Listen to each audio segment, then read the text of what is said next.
Why is the cameras all on me? I don't understand this. I don't understand this. We are living in a war zone.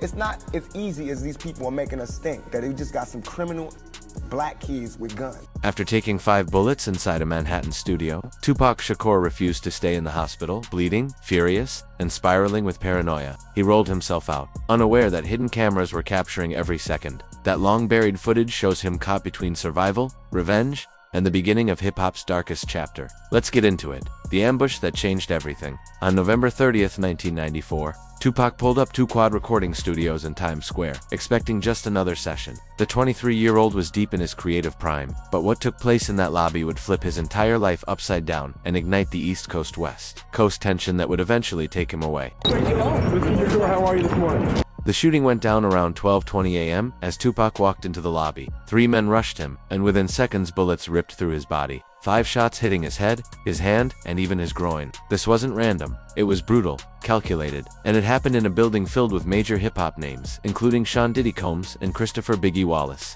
who were upstairs recording. Instantly, controversy erupted. Conspiracy theories started that same night and still haven't died. Tupac was supposed to link with rapper Lil Sean, whose manager Jimmy Henchman Roseman had ties to Bad Boy Records. The fact that Bad Boy affiliates were in the same building during the ambush only fueled Tupac's belief that somebody in the industry set him up. But what makes this moment legendary isn't just the violence. It's Tupac's reaction and the rare footage that captured his mindset seconds after surviving. Instead of staying in the hospital like any normal victim, Tupac checked himself out of Bellevue less than 3 hours after surgery, going against every medical warning. Driven by paranoia and pure survival instinct, he walked out right into news cameras he didn't even realize were filming, giving the world a haunting, unfiltered look into his mental state. And all of this hit while he was dealing with the sexual assault case that would convict him the very next day. I've been telling people I'm innocent, it sounds like a broken record.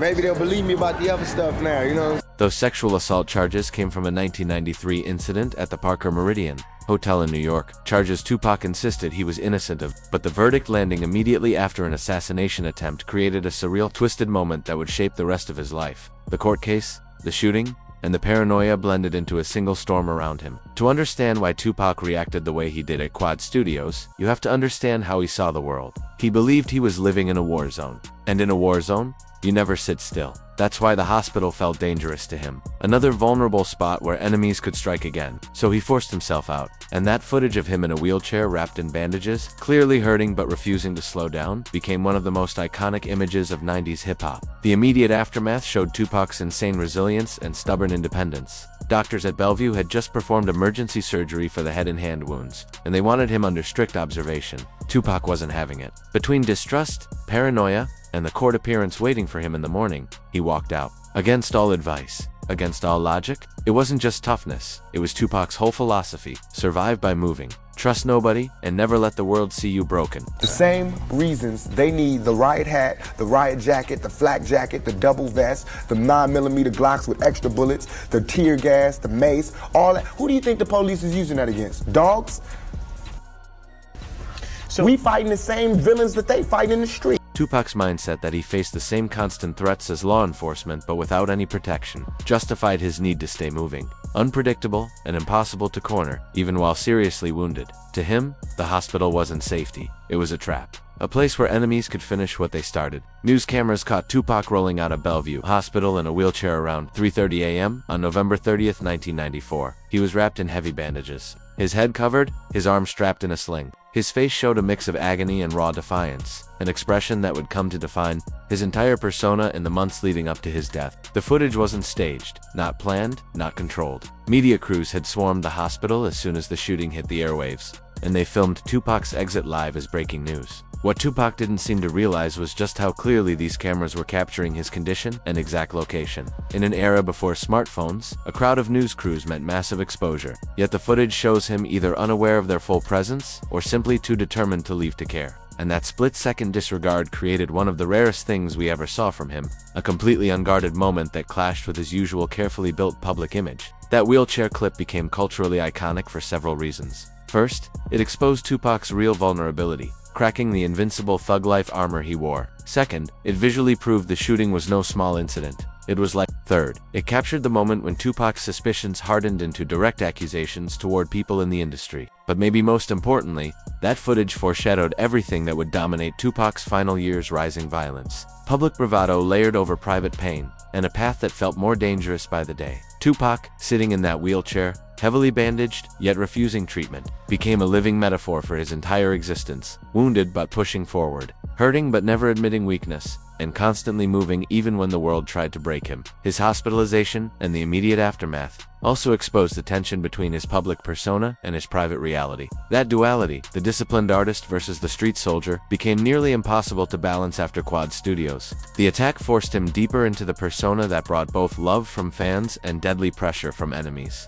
The medical details of the shooting revealed just how severe his injuries were. One bullet grazed his skull, missing his brain by inches. Another shattered bones in his hand, requiring surgery and threatening the hand gestures that were part of his stage presence. The groin shot was physically brutal and psychologically devastating, though Tupac almost never spoke about it. Still, despite everything, he appeared in court the next day to hear the verdict in his sexual assault trial. His slow steps and visible pain created a dramatic scene that the media blasted across the country. The jury convicted him on 3 counts of sexual abuse while clearing him of the more serious sodomy and weapons charges. The conviction carried a possible 7-year sentence, adding legal danger to his already shaken world. The combination of the shooting and the guilty verdict created the most volatile crisis of Tupac's life. He faced prison time, had narrowly survived execution, and felt betrayed by powerful people in the industry. That cocktail of paranoia and anger completely reshaped his music, his interviews, and his entire worldview. The suspicion Tupac always carried began turning into something darker, something consuming. That wheelchair footage also marked the moment his relationship with the East Coast hip-hop world broke for good. Even while recovering, he started accusing Biggie Smalls, Sean Diddy Combs, and other Bad Boy affiliates of either knowing about the ambush or helping orchestrate it. Those accusations never proven, never withdrawn, poured gasoline on the East Coast versus West Coast rivalry and poisoned the entire industry through 1995 and 1996. Belief that Biggie and Diddy were involved came from several things. They were in the same building recording upstairs. Tupac believed they knew his schedule through industry insiders. The precision of the attack made him feel it was planned, not random. The hospital footage also marks the first signs of Tupac's physical decline, though fans didn't notice then. His hand required ongoing rehab. The head wound caused lingering pain, and the psychological trauma of surviving an assassination attempt only added to the stress he was already carrying. The sexual assault conviction brought immediate consequences. On February 14, 1995, Tupac was sentenced to 18 months to 4.5 years. He served 8 months at Clinton Correctional Facility in Dannemora, New York, before being released on bail pending appeal. That prison stretch landing right after the shooting slowed the public feud, but intensified Tupac's private rage. It gave him time to reflect, to plot, and to prepare for what would become one of the biggest turning points of his life: the transformation inside prison and the deal that would lead him straight to Death Row Records. How's it feel to be here tonight? I mean, how long have you been out and how's all that? 4 days. Really? 4 whole days. I feel real good. I mean, a week ago I was in my cell in a maximum security penitentiary. Tupac's 8-month stretch inside Clinton Correctional Facility became a turning point that fundamentally reshaped his career and in many ways sealed his fate. This remote maximum security prison in upstate New York, nicknamed Little Siberia for its brutal cold and isolation, became a crucible for him. Already traumatized by the Quad Studios shooting and insisting the sexual abuse charges were false, Tupac entered prison feeling hunted, and the experience only deepened that sense of persecution. Yet even behind bars, Tupac stayed fiercely creative. He devoured books, wrote poems and lyrics, and kept in contact with fans, friends, and industry figures. That mental discipline echoed the influence of his mother, Afeni Shakur, a former Black Panther who had drilled into him a love for education and political awareness. But prison also sharpened his edge. It hardened his worldview and reinforced his belief that America's systems were engineered to break young black men. The biggest shift, though, came from his negotiations with Marion Suge Knight,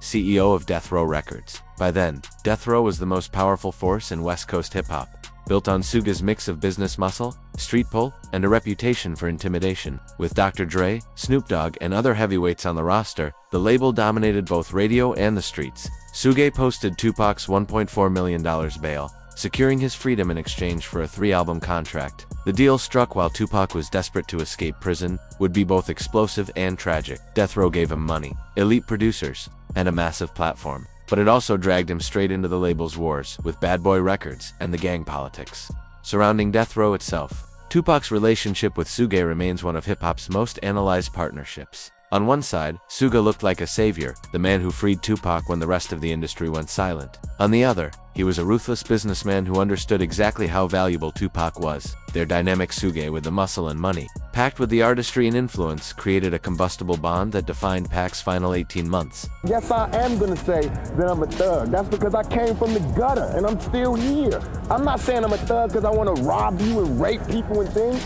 I'm a businessman. This dual identity, a thug with a businessman's mind, reflected Tupac's attempt to balance his street roots with his mainstream success. But Death Row pushed that balance heavily toward the thug persona, a shift Tupac seemed to recognize, but felt unable to escape. His release from prison on October 13, 1995, marked the beginning of the most frantic, hyper-productive run of his life. Within days, he was in the studio crafting what became the double album All Eyes on Me. The project was completed in roughly 2 weeks, a staggering pace that showcased Tupac's unmatched drive. Packed with heavyweight producers and star features, the album blended his joy at freedom with the simmering anger he still felt toward those he believed had betrayed him. When All Eyes on Me dropped on February 13, 1996, it exploded instantly. It debuted at No. 1 on the Billboard 200 and went 5 times platinum within months. Hits like California Love, two of America's Most Wanted, and How Do You Want It ruled radio and MTV. While the deeper cuts showed Pac's introspective and socially aware side was still alive, the album validated Suge Knight's investment and cemented Tupac as Death Row's most valuable asset. But that same music supercharged the East Coast-West Coast feud. Multiple tracks took direct aim at Bad Boy Records. Biggie, and others Pac believed, were tied to the quad shooting. The standalone diss record hit M Up, recorded during the same run, became one of the most vicious attacks in rap history. Tupac threatened violence, accused Biggie and Diddy directly, and even claimed an affair with Biggie's wife, Faith Evans. Its raw hostility stunned the hip-hop world and pushed tensions to a breaking point. In Pac's environment, self-defense and retaliation blurred together, each move demanding another countermove, each threat sparking another. The cycle kept spinning until violence no longer felt avoidable, just inevitable. Davis has been publicly bragging about this, according to investigators, and they say that is not covered by their deal. Wow. They say he basically talked his way into prison. Wow. Wow. Yeah. I shouldn't have said nothing. You know what I'm saying? I shouldn't have said nothing. And I'm innocent, man. During the Death Row years, Tupac also pursued his film career, appearing in Gridlock and Gang Related, both completed in 1996 and released posthumously. These roles highlighted his genuine acting talent and hinted at a future beyond music. Yet the demands of Death Row and the intensifying conflicts left little room for Tupac to explore. This path, Foley film work, became another obligation rather than an escape from the industry's violence. His personal life was just as tumultuous. While incarcerated, he married Kesha Morris, though the union was annulled after his release. He later dated actress Katada Jones, daughter of Quincy Jones, which seemed to bring brief stability. Still, the relentless pace of recording, touring, and maintaining Death Row's aggressive image left little room for ordinary relationships. Friends from this period described Tupac as increasingly isolated, even while surrounded by people, and more convinced than ever that his life would be short. The gang affiliations tied to Death Row added a constant layer of danger. Suge Knight had deep ties to the Bloods, especially the Mob Piru set, and Death Row's Compton offices doubled as gang headquarters. Tupac, never formally a gang member, became associated through the label, making him a target for rivals like the Crips and placing him in conflicts he neither controlled nor fully understood. By the summer of 19, Tupac was at the peak of commercial success, but edging toward a personal crisis. All Eyes on Me continued to break records, making him one of music's highest earners. He splurged on homes, cars, and jewelry, living the lifestyle his music celebrated, but also creating financial obligations that demanded non-stop work. The pressure to maintain success, coupled with ongoing feuds and constant threats, created a situation that was simply unsustainable.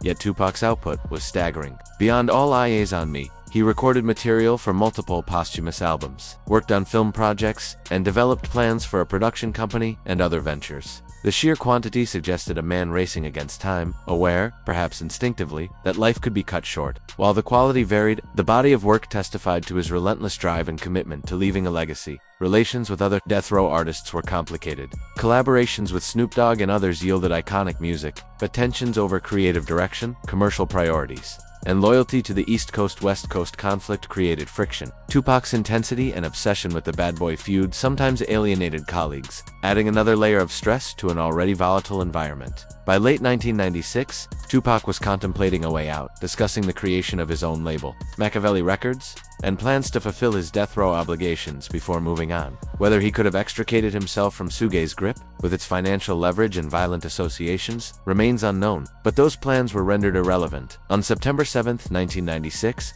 that night began as a celebration. Mike Tyson was fighting Bruce Seldon at the MGM Grand Garden Arena in Las Vegas, and Tupac attended with Suge Knight and a large death row entourage. The atmosphere was festive, but the night would end in tragedy. That night, Tupac was scheduled to perform at Club 662, a venue owned by Suge Knight. What began as another celebration, in a year full of successes, would become one of hip-hop's deadliest and most enduring mysteries. The pivotal moment occurred in the MGM Grand lobby. Immediately after Mike Tyson's fight, hotel security cameras captured Tupac, Suge Knight, and several associates attacking Orlando Baby Lane Anderson, a known member of the Southside Compton Crips. The altercation lasted less than a minute, but set off a chain of events that would lead to Tupac being shot on Las Vegas Boulevard. The assault on Anderson was reportedly retaliation for his alleged involvement in a robbery of a death row chain medallion, though the full context remains disputed. Attacking Anderson in a crowded casino, under the gaze of security cameras, demonstrated a mixture of extreme recklessness and the sense of invulnerability that had defined Tupac's death row years. The incident was captured on video, leaving no question who initiated the violence. Yet Tupac and his entourage left the MGM Grand unscathed, continuing their night as if nothing had happened. Afterward, Tupac and Suge Knight returned to the Luxor Hotel to change clothes before heading to Club 662. Meanwhile, Orlando Anderson and his associates, including his uncle Dwayne Keefe D. Davis, armed themselves and began searching for Tupac's group. Within roughly 2 hours of the casino incident, the stage was set for retaliation. At approximately 11 p.m., Tupac and Knight left the Luxor in Knight's black BMW 750i. Tupac rode in the passenger seat, a detail that would prove crucial. A convoy of other vehicles accompanied them, but as they drove down Las Vegas Boulevard, the convoy became separated, leaving Tupac and Knight exposed. Around 11:15 p.m., stopped at a red light at East Flamingo Road and Koval Lane. A white Cadillac pulled alongside the BMW from the rear seat. Someone fired a .40 caliber Glock, striking Tupac multiple times in the chest, pelvis, and right hand. Suge Knight sustained a minor head wound from bullet fragments or shattered glass. The shooting lasted only seconds before the Cadillac sped away. Despite his injury, Knight accelerated, initially driving the wrong way down Las Vegas Boulevard before making a U-turn. The BMW's tires were damaged, forcing them to stop roughly a mile from the scene. Police and paramedics arrived within minutes, finding Tupac conscious but critically injured. Blood coated the interior of the car, and Tupac struggled to breathe due to his chest wounds. He refused to cooperate with officers, reportedly telling one, "I don't want to talk." Paramedics rushed Tupac to University Medical Center. Arriving around 11:35 p.m., surgeons immediately began emergency procedures to address catastrophic injuries, a collapsed right lung, and severe internal bleeding. He was placed in a medically induced coma to manage pain and facilitate treatment. Over the next 6 days, Tupac underwent multiple surgeries. Hope flickered, but complications mounted. On September 13, 1996, at 4:03 p.m., Tupac Amaru Shakur was pronounced dead from respiratory failure and cardiopulmonary arrest. He was only 25, an age when most artists are just reaching creative maturity. His death triggered an outpouring of grief from fans, fellow artists, and cultural observers, an intensified scrutiny of the East Coast-West Coast rivalry and the culture of violence.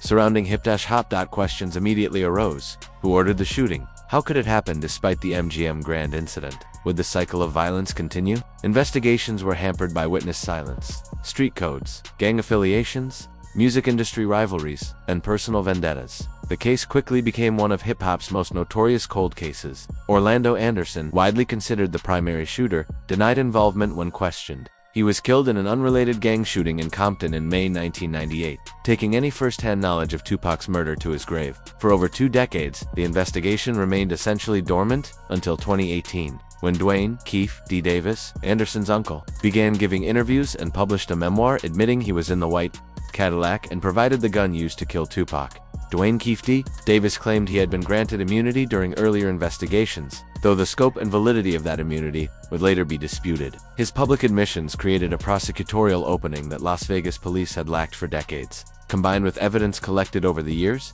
Davis's statements allowed authorities to present the case to a grand jury. In July 2023, Las Vegas police executed a search warrant at a Henderson, Nevada home associated with Davis, seeking further evidence to support charges. The search drew widespread media attention, signaling that the nearly 27-year-old cold case might finally see movement. On September 29, 2023, Las Vegas police arrested Davis, charging him with murder with a deadly weapon and a gang enhancement. Though he did not pull the trigger, the indictment alleges that Davis was the orchestrator, the shot caller who planned and facilitated Tupac's killing. This arrest represented the first and only prosecution in Tupac's murder. It offered long-delayed accountability, but also highlighted how much time had passed, and how many key witnesses and suspects had died before charges were brought. Davis's case has reignited debates not only about Tupac's murder, but also about the intersection of hip-hop, gang culture, and the challenges of investigating crimes in environments governed by street codes and fear of retaliation. The trial, expected in 2024 or 2025, will give a jury the first opportunity to examine evidence and potentially provide official answers to questions that have haunted hip-hop for decades. Tupac's death was soon followed by the murder of Christopher "Biggie" Smalls Wallace. Just 6 months later, in March 1997, the similarities were striking. Both were drive-by shootings, targeting major rap artists, and both remained unsolved for decades. The timing suggested possible retaliation, though no definitive evidence has ever linked the two killings. Biggie's case remains a second cold case that continues to haunt hip-hop history. Footage of Tupac leaving Bellevue Hospital in 1994 captures a rare, unguarded moment, contrasting sharply with his usually controlled public image. That vulnerability, followed by his defiance and the events that culminated in Las Vegas, creates a narrative arc that feels almost inevitable. Yet viewing Tupac solely through the lens of his death risks oversimplifying a man whose talent, contradictions, and ambitions extended far beyond tragedy. Tupac consistently challenged boundaries creatively, socially, and personally. He often acknowledged the dangers of his choices, living as if on borrowed time, yet refused to compromise his principles. This commitment to pushing limits defined both his brilliance and his vulnerability. The 2023 arrest of Keefe D offers a measure of accountability, but it cannot restore what was lost or answer all the questions surrounding Tupac's murder. The hospital, footage from 1994, and the Las Vegas events of 1996 bookend a period of extraordinary creativity and escalating risk. Tupac's legacy endures, not just in his music, but in the relentless spirit with which he lived. A man who understood the likely cost of his choices, but pursued them anyway.